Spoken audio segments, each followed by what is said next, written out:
So we've run through the inventory tab. Now we'll head on over to the contacts tab. It's probably the next most common place that our users will spend time. By default, we'll see all of our users in the database. But if you want to segment that really quickly, you can segment by user type. I only want to see my dealers, or I only want to see my end users, or a few other user types that are available within the system. But we'll go back and we'll take a look at all of our contacts. When you click into a contact record, you get a lot of great information. So on that contact, you see the basic information, where that contact came from, how long it's been in your system, everything you'd want to know about that contact. Contact info like phone numbers, addresses, emails is all stored here. You can even store some NAICS information if you track that on your users. You can store notes.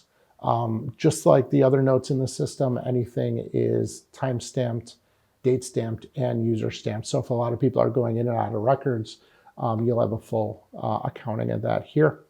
You can see any leads that have come in for that contact. You can see any quotes that you've sent out for that contact.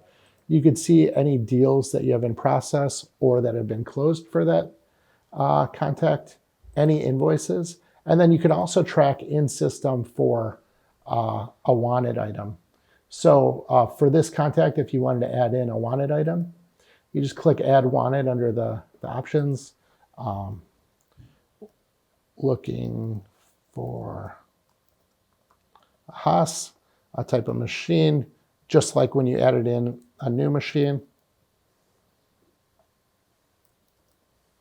You can start typing, pick a machine type, a brand, a model, and any notes. That way, if you ever have a new machine come into the shop and you want to find some customers who might be interested in that type of machine, you can have a list. It's stored under your history tab here for your wanteds, and you can always filter that list. So we got a new Haas. Let's find everybody who's interested and listed in our wanted list for that type of machine. So we'll go back into James's record here. Some other cool things on the contact is you could assign that contact to one of your agents. So if you only want to have your agents have access to contacts that are assigned to them, that's a setting that you could check in your company settings. And that way, that contact will only show up in their list or in their searches if it's been assigned to them.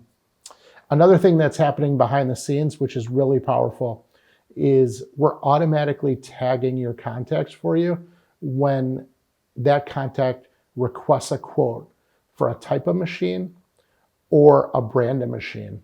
It's being done automatically, so you don't have to do anything to create that tag.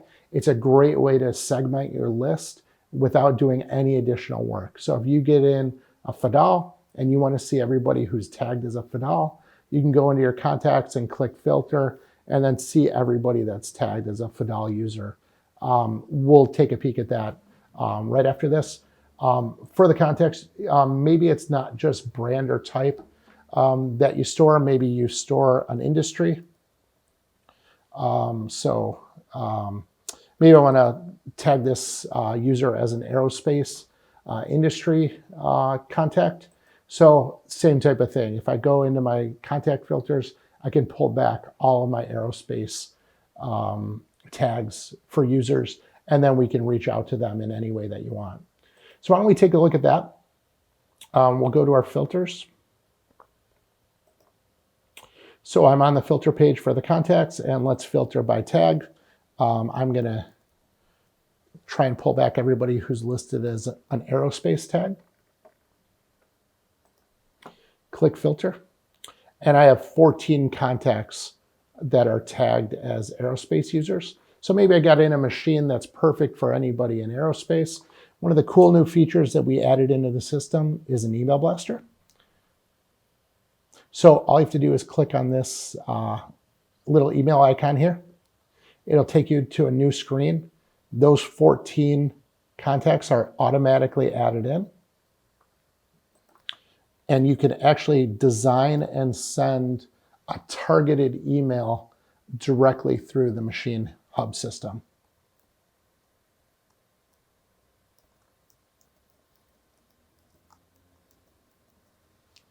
Who it came from, and then you can design that information. So I'll do a real quick, just to give you an illustration. We'll do some additional videos to show you exactly how to create a great looking email blast, but you can put in a header, you can put in machine type, and send it out directly through the system to that targeted list of contacts that you selected through your filters.